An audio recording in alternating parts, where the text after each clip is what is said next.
नमस्कार, मैं हूं अशोक शेरा और आप देख रहे हैं नेताजी ऑनलाइन। दोस्तों, जैसा कि आप सब जानते हैं कि ये चुनावी साल है और चुनावी साल में राजनीतिक पार्टियों का मैदान में आना लाजमी है। और ऐसे में कई ऐसे दावे भी किए जाते हैं कि जब जब चुनाव होते हैं, जब तीसरे मोर्चे मैदान में आ जाते हैं तो बड़ी पार्टियों के पसीने छूट जाते हैं। आज हमारे साथ एक ऐसे नेताजी हैं जो अपने बयानों के कारण प्रदेश ही नहीं बल्कि देश में जाने जाते हैं। पूर्व मंत्री और बीकानेर क्षेत्र के कद्दावर नेता देवी सिंह जी भाटी इन दिनों मारवाड़ के क्षेत्र के दौरे पर हैं, अलग अलग जगहों पर जा रहे हैं, कार्यकर्ताओं से मिल रहे हैं, नेताओं से मिल रहे हैं। इनकी ऐसी कल्पना है कि हम लोग तीसरा मोर्चा बनाएंगे। नाराजगी इतनी है कि अगर वसुंधरा राजे सिंधिया को भारतीय जनता पार्टी ने राजस्थान में प्रोजेक्ट नहीं किया तो हम लोग भाजपा से अलग हो जाएंगे और भाजपा के पसीने छुटा देंगे। क्या इनके दावे हैं, किस तरीके से ये सोचते हैं, इन्हीं से ही जानते हैं। लेकिन सबसे पहले तो हम स्वागत करेंगे, हमारे साथ थार नगरी बाड़मेर में आपका बहुत बहुत स्वागत है। जी आभार आभार। भाटी साहब काफी चर्चाओं में रहते हैं अपने बयानों के कारण और इन दिनों तीसरे मोर्चे को लेकर कल्पना कर रहे हैं। कैसे दिमाग में आ गया और क्या गुस्सा है अंदर, क्या नाराजगी चल रही है? देखिए, पार्टी कोई एक व्यक्ति नहीं बनाता, सब मिलके खून पसीना बहा के पार्टियों को, संगठन को खड़ा किया जाता है। लेकिन हम काफी समय से देख रहे हैं कि जो कार्यकर्ता जमीन से जुड़ा हुआ है, जो सेकंड लाइन की, थर्ड लाइन की लीडरशिप है, उसको नकारा जा रहा है। सिर्फ आम लोगों को, समर्थकों को, कार्यकर्ता को सभाओं में और चुनाव में यूज किया जाता है और उसके बाद में छोड़ दिया जाता है। तो ये लोगों में बड़ी नाराजगी है कि आज के दिन मेरे कोई संकट आ जाए, मेरे कोई काम हो जाए, मैं जाऊं प्रदेश के अंदर तो किससे बात करूं? ना मेरी जान पहचान है, ना कभी वो जिले में आए। तो ये लोगों को लग रहा है कि आने वाला समय तो सिर्फ यही होगा, यूज एंड थ्रो।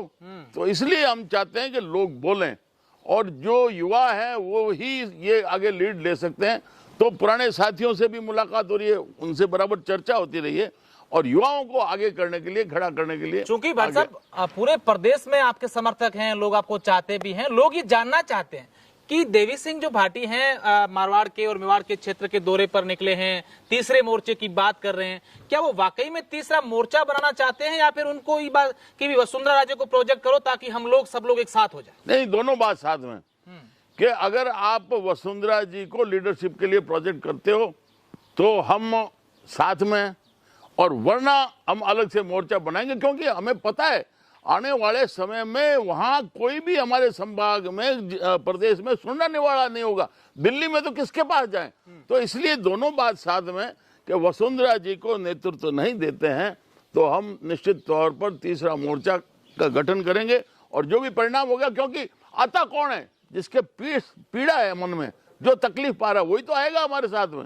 अच्छा, चुनावी गलियारों में ये चर्चा तो अभी तक कहीं नहीं है कि वसुंधरा राजे सिंधिया को जो है साइडलाइन किया गया है। कहीं ना कहीं आपके द्वारा ये आला कमान को मैसेज पहुंचाने की तो कोशिश नहीं है? नहीं, ये हम सब देखते हैं, आप भी महसूस करते हो, लोगों में भी चर्चा रहती है और हम देख रहे हैं कि जिस प्रकार से चाहे कहीं भी सभा हो, चाहे और किसी भी कहीं प्रदेश कार्यकारिणी की बात हो, वहां हर तरीके से किनारे किया जा रहा है।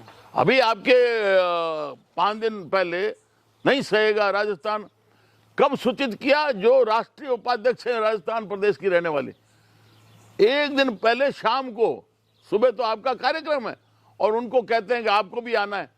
मतलब इस प्रकार से एक साधारण मंडल के अधिकारी को भी आप नहीं कह सकते। तो ये साफ संकेत है कि उनको नकारा जा रहा है। ये प्रदेश स्तर के नेतृत्व हैं वो कर रहे हैं या फिर आला कमान ऊपर के नेता कर रही है? देखिए, अकेला प्रदेश की तो किसी की क्षमता ही नहीं, क्योंकि वो सब नए नए, उनके इशारों पे ये सब हो रहा है। बिल्कुल, अदरवाइज इनकी प्रदेश की कहाँ औकात है। तो आप जो कर रहे हैं, आप लोग ऐसा माना जा रहा है कि देवी सिंह भाटी और तमाम जो लोग हैं वसुंधरा समर्थक के लोग हैं, वसुंधरा जी को चाहते हैं। क्या इस बात को लेकर आपकी वसुंधरा जी से बात हुई है कि भी हम लोग इसी काम को लेकर मैदान में उतरेंगे, या तो आपको कमान दे या फिर हम लोग तीसरा? नहीं, वो तो रोकते हैं, वो कहने नहीं ऐसा मत करो। मैं कहने हम बर्दाश्त, मेरे स्वभाव में नहीं है। देवी सिंह भाटी के जो हस्तरेखा है वो संघर्ष की लिखी हुई और अन्याय बर्दाश्त नहीं करते, और इसीलिए कई बार हमारा अलग होना हुआ है। चाहे हमें भाजपा से अकाल के लिए धरना देते हैं, प्रदर्शन करते हैं, तब भी नोटिस दे दिया गया, और अब आरक्षण का मुद्दा उठाते हैं तो पार्टी से निष्कासित कर दिया जाता है। तो आवाज उठाएगा तो उसकी रिस्क लेंगे, क्या फर्क पड़ता है इनसे? पार्टी से निष्कासित करने की आप बात करें, लेकिन चर्चाएं बीच में ये भी थी कि देवी सिंह भाटी वापस जो है भाजपा में आ सकते हैं, लेकिन कुछ नेताओं, स्थानीय नेताओं के कारण भाटी जी ना तो मैंने कोई आवेदन किया, ना किसी प्रदेश के या केंद्र के नेताओं को कभी कहा। तो वो आने का जाने का मतलब नहीं है। मेरा सीधा साधा है कि जो मैसेज में हो, ये नहीं कि वसुंधरा जी, और भी कोई मैसेज में। आज कौन है राष्ट्रीय स्तर पर मैसेज में? नरेंद्र जी मोदी। तो वो ही रहने चाहिए। अगर आप प्रदेश में इस प्रकार से नकारोगे, आपके संगठन को नुकसान होगा। पर जो वहां जमीन से जुड़ा हुआ तहसील और जिले में बैठा है, उसको कौन पुचकारेगा? उसको कैसे अपना तो लगे कि ये संगठन हमारा है। अच्छा, आप लोग तीसरे मोर्चे की तो बात कर रहे हैं, आप कह रहे हैं कि हम मारवाड़ में जा रहे हैं, पाली, जालोर, जोधपुर, बाड़मेर भी आए हैं, लोग आपको सपोर्ट भी कर रहे हैं, तीसरे मोर्चे का समर्थन भी करते होंगे।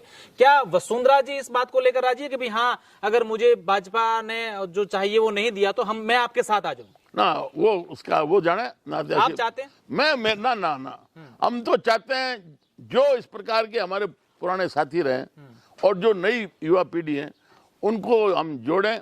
वो अपना निर्णय खुद लेंगी, वो भी कोई कम नहीं है, उनका भी अच्छा एक्सपीरियंस है और काफी सत्ता में भी रही है, विरोध में भी रही है। उनका तो मैं नहीं कह सकता, लेकिन और लोग सारे तैयार हैं, क्योंकि उनको लग रहा है कि हर तरीके से उनको काटा जा रहा है, तो इसलिए वो लोग तैयार हैं। वसुंधरा जी का आप खुद जाने। हालांकि आपके पास राजनीतिक तजुर्बा बहुत ज्यादा है, आपको लगता है कि वसुंधरा राजे के जो समर्थक हैं या उनके जो चाहने वाले लोग हैं, अगर उनको दरकिनार किया जाता है पार्टी इन चुनावों में, तो वो भाजपा से भी दरकिनार हो जाएंगे, उनके समर्थक भी? क्या करेंगे वो? जब जिस घर में रह रहे हैं और घर का मुखिया उनसे बात ही नहीं कर रहा, तो उस बहू की क्या हालत होगी, उस बेटी की, उस भाई की क्या हालत होगी? तो वो भी चुपचाप बर्दाश्त नहीं करेंगे, उनको झंडा लेके बाहर निकलना पड़ेगा, क्योंकि पार्टी में रह रहे हैं, संघर्ष कर रहे हैं, आज से नहीं बरसों से कर रहे हैं, और उनसे आप बात ही नहीं करो, उनको आप साथ नहीं लगाओ, आप उनको छाती नहीं लगाओ, तो घर छोड़ेंगे ना।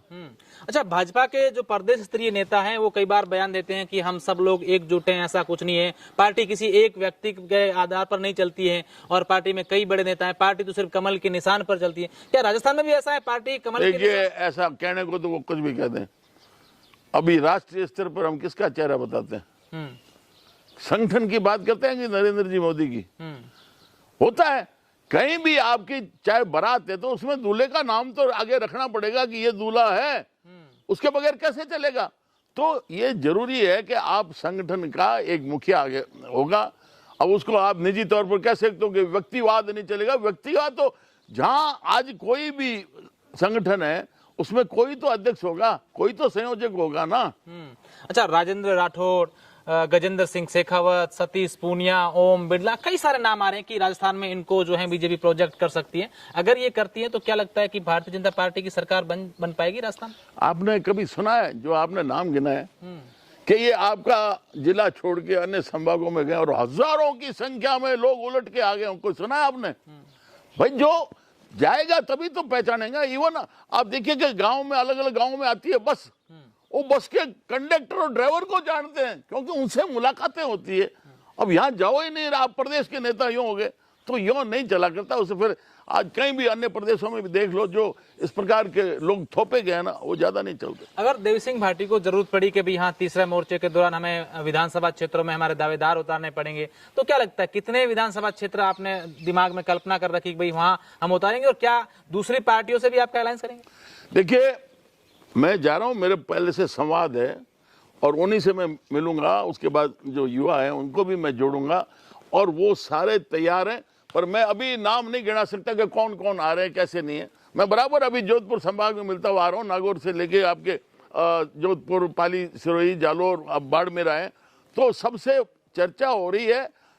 आपको बारात में खाने के लिए बुलाते हैं तब भी निमंत्रण पर नहीं जाते। जिसके पीड़ा होगी वही आएगा ना, तो लोग तैयार बैठे हैं, मेरे कहने से कोई नहीं आएगा। कितने हैं पीड़ादार लोग? हर जगह, हर संभाग में बराबर। जब से मैंने ये कहा है तीसरे मोर्चे का, उसके बाद तो दिन भर फोन आते रहते हैं, चर्चा होती है। कोई ऐसे लोग भी होते हैं कि आपको गुप्त में फोन करेंगे, भाटी जी हम लोग आपके साथ हैं, आप अभी बात मत करना, नहीं तो हमारी कहीं टिकट नहीं कट जाए? हाँ, इक्के दुक्के ऐसे भी हैं। हाँ।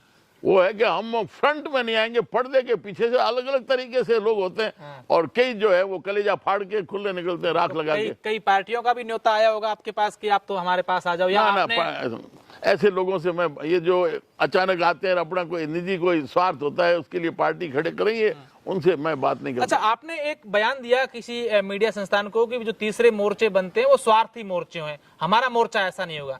क्या आपका मोर्चा कैसा होगा? देखिए, मेरे कहने से मेरा रंग गोरा पीला केसर जैसा तो नहीं हो जाएगा, लोग देखेंगे वही तो मानेंगे। हमने जो हमारी जब तक की यह राजनीतिक जो हमारी यात्रा है उसमें एक भी आरोप लगा दो, अंगुली उठा दो।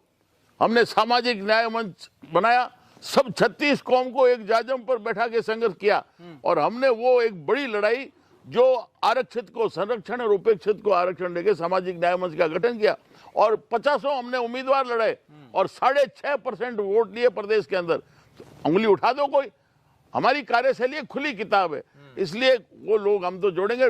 जोड़ना उसी को है कि जो पार्टी से जुड़े उसकी छवि हो, उसका ईमानदारी, उसकी निष्ठा, उसका कार्यशैली जो लोगों के बीच में पॉपुलर हो, जिसके लिए अंगुली उठती हो, जिसके काला छींटा लगा हुआ है, वो हमारे नजदीक नहीं आएगा। अच्छा भाटी जी, मेरा आखिरी सवाल है, तीसरे मोर्चे को लेकर आश्वस्त है कि भाई हाँ, या तो वसुंधरा जी को बीजेपी में लाओ या फिर तीसरा मोर्चा तय है? बिल्कुल यही कह के हम तो राख लगा के निकले हैं। जिसने राख लगा ली उसकी क्या आप जागीर छीनोगे, क्या आप उसकी थानेदारी छीनोगे?